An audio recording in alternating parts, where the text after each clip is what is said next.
ఇవాళ దినాల్లో మనం చాలామంది పురుషుల్లో చూసే కామన్ కంప్లైంట్ వచ్చేసి ప్రీమెచ్యూర్ ఎజాక్యులేషన్. దాన్ని వీరేస్ఖలనం అని చెప్పడం జరుగుతుంది. దీన్ని వాడుక భాషలో త్వరగా అవుట్ అవ్వడం అని కూడా చెప్పడం జరుగుతుంది. దీన్ని మ్యాక్సిమం ముగ్గురు పురుషులలో ఒకరికి కంపల్సరీగా రావడాన్ని మనం ఈ మధ్యకాలంలో చూస్తూ ఉంటాము. ఇవి నామోషిగా వదిలేస్తే కానీ ఇతరత్ర కారణాల వల్ల చాలామంది చూపించుకోకుండా అలాగే నెగ్లెక్ట్ చేస్తూ ఉంటారు. వీటికి మెయిన్గా 2 కారణాలు ఉంటాయి. ఒకటి సైకలాజికల్ కాజెస్, ఇంకోటి బయోలాజికల్ కాజెస్. సైకలాజికల్ కాజెస్ వచ్చేసి యాంగ్జైటీ, తర్వాత స్ట్రెస్.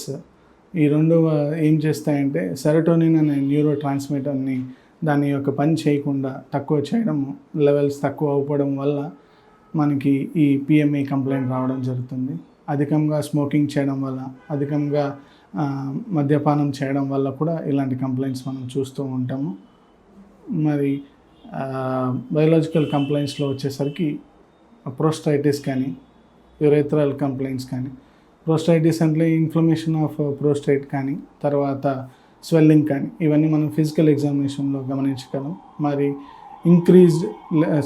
డిక్రీజ్డ్ టెస్టోస్టెరాన్ హార్మోన్ వల్ల కూడా మనకి పిఎంఏ కంప్లైంట్స్ రావడం జరుగుతుంది. అలాగే hormonal complaints like thyroid imbalances వల్ల కూడా మనకు పిఎంఏ కంప్లైంట్స్ రావడం జరుగుతుంది. Prolong PMA complaints leads to erectile dysfunction complaints అండి. ట్రీట్మెంట్ ప్రకారంగా చూస్తే కొన్ని ప్రొసీజర్స్ అనేవి మనం ఫాలో అవ్వాలి. ఒకటి పాజిటివ్ మైండ్ సెట్తో ముందుకు వెళ్ళడం ఒకటి. తర్వాత రిలేషన్షిప్లో కమ్యూనికేషన్, ఎమోషనల్ ఆస్పెక్ట్ కూడా మనకి మెయిన్ రోల్ ప్లే చేస్తుంది. తర్వాత ఫిజికల్ ఇంటిమేసీ దగ్గరికి వచ్చేస్తే స్టార్ట్ అండ్ స్టాప్ టెక్నిక్ అనేది యూజ్ చేసుకోవాలి. స్టార్ట్ చేసిన తర్వాత వెంటనే అవుట్ అవుతుంది అని మనకు అనిపించినప్పుడు కొద్దిగా వెంటనే తీసివేయడము, మళ్ళీ తర్వాత స్టార్ట్ చేసుకోవడం లాంటి టెక్నిక్స్ అనేవి మనం పాటించడం జరగాలి. తర్వాత స్క్వీజ్ టెక్నిక్ అని చెప్పడం కూడా జరుగుతుంది. ఎప్పుడైతే వీర్యం అంతా ఒక చోటికి వచ్చిన తర్వాత దాన్ని లేట్గా ఎజాక్యులేట్ చేసి స్క్వీజ్ చేయడాన్ని ఆ పద్ధతిగా పరిగణించడం జరుగుతుంది. అలాగనే మనం నిద్ర, స్ట్రెస్ లెవెల్స్, యాంగ్జైటీ లెవెల్స్ ఇవన్నీ కూడా బాగా తగ్గించుకోవాలి. థిక్ యూసేజ్ ఆఫ్ కాండమ్ అనేది ఇంకొకటి ప్రక్రియ ఉంటుంది. దానివల్ల ఏమవుతుందంటే మనకు టైం ఇంకొంచెం ప్రొలాంగ్ చేసుకునేదానికి చాలా మటుకు హెల్ప్ అవుతుంది. ఆ ఎజాక్యులేషన్ ప్రొసీజర్ని మనం డిలే చేయడానికి ఎంతగానో హెల్ప్ అవుతుంది. ఇంకొకటి ప్రొసీజర్ వచ్చేసి focus on more four play time ఎక్కువ చేసుకోవడం వల్ల కూడా మనకి ఈ ఎజాక్యులేషన్ టైంని మనం పెంచుకోగలం.